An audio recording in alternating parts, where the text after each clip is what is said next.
Hey everybody, Cordon here for a Navalea build, for thoughts, first impressions, and everything guide for the new hero Navalea. She is pretty great. I just want to preface this by saying that this guide is going to be not the best. We've only just seen her. There is so much to explore with a dual class hero. There's so much to find out about them, ways to build them, and it's just all way too much. Like, I thought I was getting a grip on them in Obelisk mode, but then you check out Adventure mode and all the different perk paths you can go down and all the options you have with 2 classes of cards at your disposal. Not to mention, we got about 20 new, or 10 new cards for each class, if not more, which adds about 20 new cards to everybody's pool, or just these 2 characters' pools each. That's a lot to work with. Anyways, who is Navalea and what does she do? She is a fighter mage. She used to be a paladin, but now she's just angry fist lady. Pow pow, look at her punch. And she works with the new Scourge mechanic. And she does a lot of blunt and dark. And the blunt is really good. She also works well with chill. And I also think she works really well with wet, because having access to mage and warrior, she's going to get access to the new warrior wet card. And whew, so much to talk about here. Anyways, she's about the same speed as Yager 14. She's not the fastest, but she's not the slowest. She has pretty good max HP, which is going to be an important resource. And notice how I said resource, because her unique mechanic is pretty fun. Anyways, let's go over her item, which is Corrupted Plate. Not that special. You get a little bit of resistance and a little bit of block charges. Her starting deck is, I think, the only starting deck without intercept for now. Grouply might have changed. I know his starting deck. No, he didn't lose intercept. I know his starting deck changed from have something else, but anyways, she starts out with Dark Blow, Curse of Fragilities, which are amazing. 2 mark to crack is +4 damage on most of her attacks for whoever gets hit by it. So do consider upgrading these punches to yellow as your top priority when building a deck with her. Mana shields are pretty okay for survivability. Life tap is amazing. You'll see why in a second.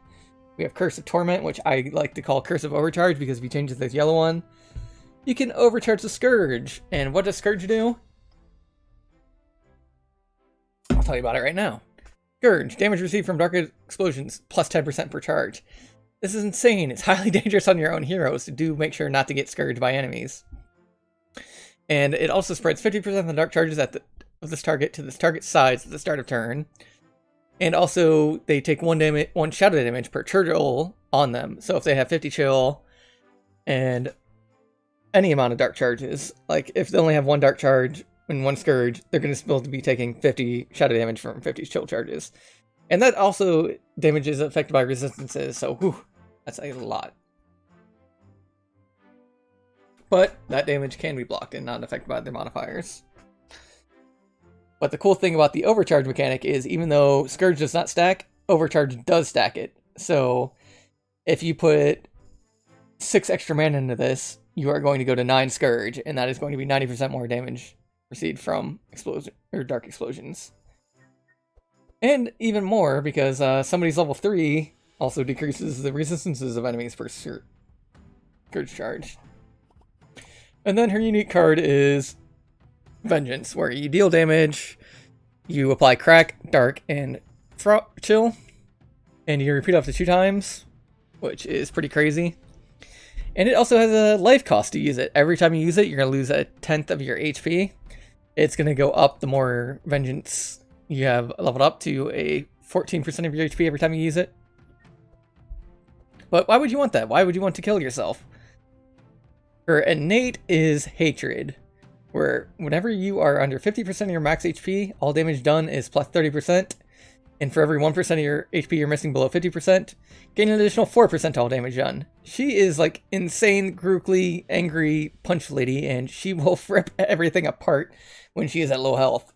But it's a very dangerous playstyle, because starting fights at low health is often a death sentence for the next fight, because things will outspeed the party and just bop them. So it's a very, very interesting playstyle, and I kind of love it. For her level 2 choices, you have a choice between Shattering Fist and Shadow Imbuement, which is more of a dark build. Shattering Fist is the one I usually choose most times because every time you hit something, you're going to be applying Crack and Chill, which is going to be amazing on repeat cards like Pummel, which is pretty much Punch, but apply it 4 or 5 times. And it just stacks up the Crack and Chill so fast, even in an Obelisk mode where you don't have that many perks.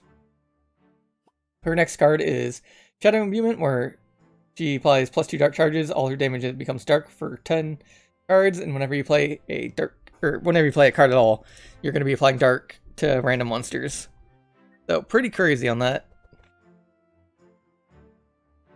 Very good on like a dark team with Zek, Thuls, and Maluka, or just Zek, Maluka, and another tank, because you probably don't want her tanking. But she does make a good tank if she actually survives the first round with like 10 HP, and then she'll turn into a monster. Her level 3s are Magic Duality. Whenever you play a warrior card, reduces the cost of the highest cost mage card in your hand by 1 until discarded. When you play a mage card, reduce the cost of the warrior card in your hand by 1 until discarded. This is amazing with cards like Punch and Life Tap, as they cost 0, and they're still going to be causing the cost reduction. These are the only heroes in the game with -4 mana per turn, but it's pretty hard to get it out. But when you do get it out, it feels so satisfying. Her other level 3 in a DPS perk is Scourge +2, and Scourge on enemies also reduces all resistances by 5% for charge. This is insanity. Even though Scourge goes away at the end of enemies' turns, this is so much burst, as in lowering enemy resistances is crazy good. And if you're able to reapply Scourge every turn, you're going to be like just extra free vulnerable. And I don't even think there's a cap on Scourge in restricted power, so this is...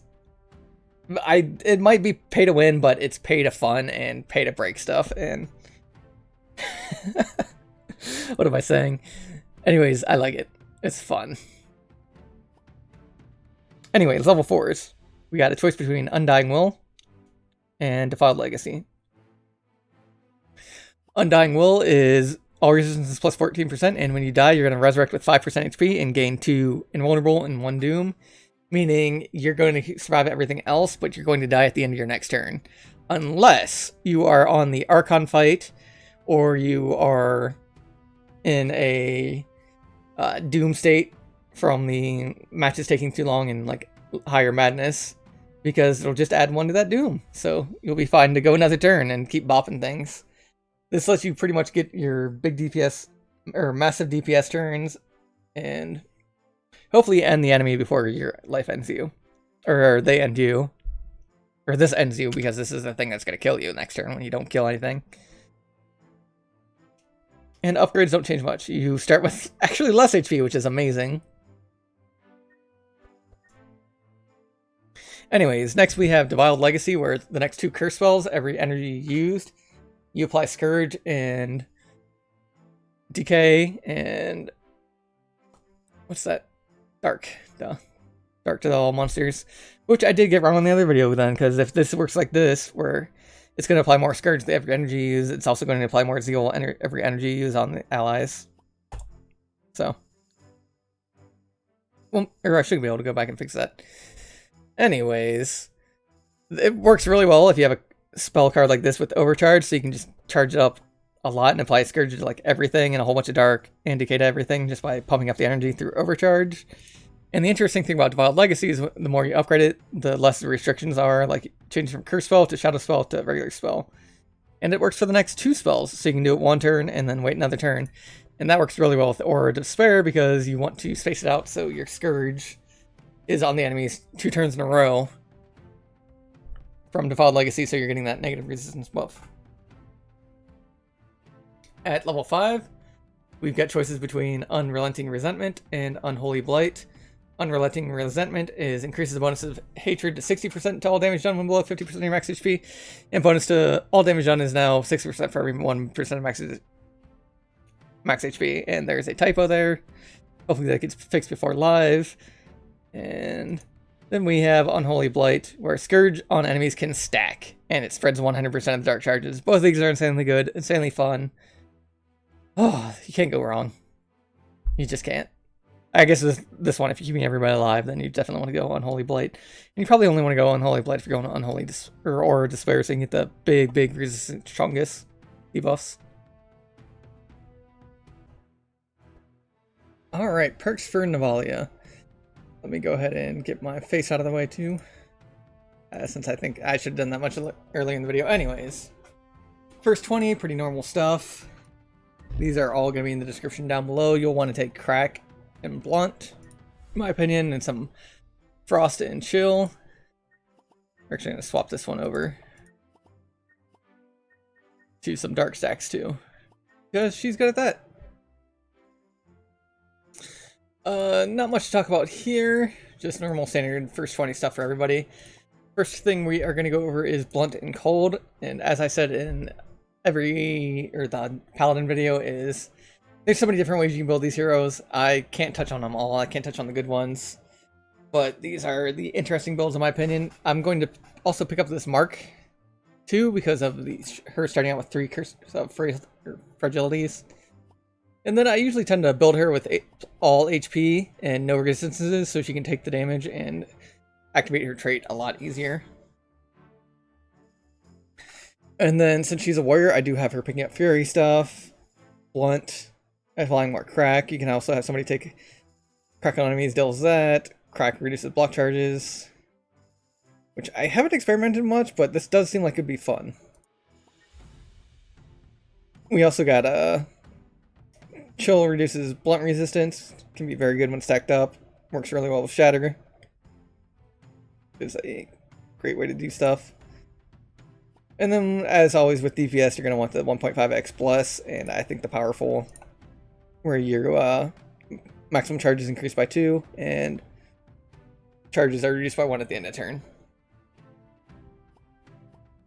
Then we're going to go into Wet Cold, because I like the Wet dealing damage, or increasing cold damage, and she's got 2 sources of Wet cards that are very cheap with Blood Rain and regular Rain. Blood Rain being a new warrior card, which I should showcase in the decks. Then we also have Cold Tank, where this is where if you want her front line, all the perks to pick, like Fortify on the first turn, can't be purged. A little extra blunt damage because if she's tanking, you can always take these out for more tankability, like applying reinforced charges, etc., etc. She does have access to Insulate, and that's probably one of the biggest strengths of these dual class characters, is they have access to these 2 of the group wide resist spells. So if you're running like 2 scouts, you can run a warrior mage and cover both the physical resistances and elemental resistances, and then have your 4th be the cleric covering the courage, which is kind of OP and nice at the same time. And then we have Dark Tank if you want to be a tank while also helping with the dark assistance for your like Duels, Zek, and Maluka, or a full dark team. There's just so many different choices here. I can't just boom, brain blown.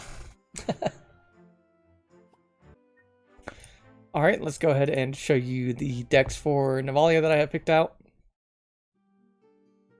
Go here, go inside the Magic Forge. And we have 6 decks here. Cheap Damage is what I'd use for just doing DPS. Favorite card in this one is Skull Splitter, because that is 50 damage to the front monster. Applies 9 Crack and 4 Marked, which is amazing with these 0 cost punches. You'll be getting 2 less energy next turn, but for that much frontline damage and just enabling these punches to do almost triple the damage that they normally do is pretty crazy. Next deck I have here is Winter is Coming, where it's all about applying all these wet stacks as you can with Blood Rain and regular Rain, and then getting Shatters off after casting Winter is Coming to double the wet into chill. Where you can actually get it to triple chills if you want to, or decrease the cost based on which way you want to go with it. And then I have just the multi-hitting hits here, like Pummel and Bludgeon, and repetition training to pull the Pummel and Bludgeons out so you can just bonk, bonk, bonk, bonk, bonk, and go to town. I have an AoE Scourge build, which is all about doing this AoE Scourge here with Darkness Falls. You have to do life taps and Blood Rage to get it out, but it's very good when you do. And then Pestilence there to add more, and then Curse of Torment to reapply Scourge to single targets when you need to. Definitely look out for more Scourge cards with this, but I'm gonna say again, there's just so many different builds you can go with these characters. So many different things you can do. These aren't gonna be. They're gonna be great, but they're not gonna be the best, and it's gonna be a while before anybody even finds the best. A couple months at least. Then we have Fist of Fury, which is all about doing the blunt stuff and cracking things. We have that Skull Splitter there. We have Wrecking Ball for AoE. We have the Repetition Blending with the Pummel Bludgeon and 2 change weapons to get through the deck faster. Then we have Ice Tank, which is all about doing frontline ice tanking, like all the other characters. We got the Ice Barriers, we got the Mana Shields, we got the Icy Veins, we got the stuff that applies self ice, and we also got an Entrench in there to actually help for the group, which is something you didn't get on the other ice tanks. It's pretty amazing. And then the final deck I have is just Books on a Rainy Day, where it's the rain again, the double rain again.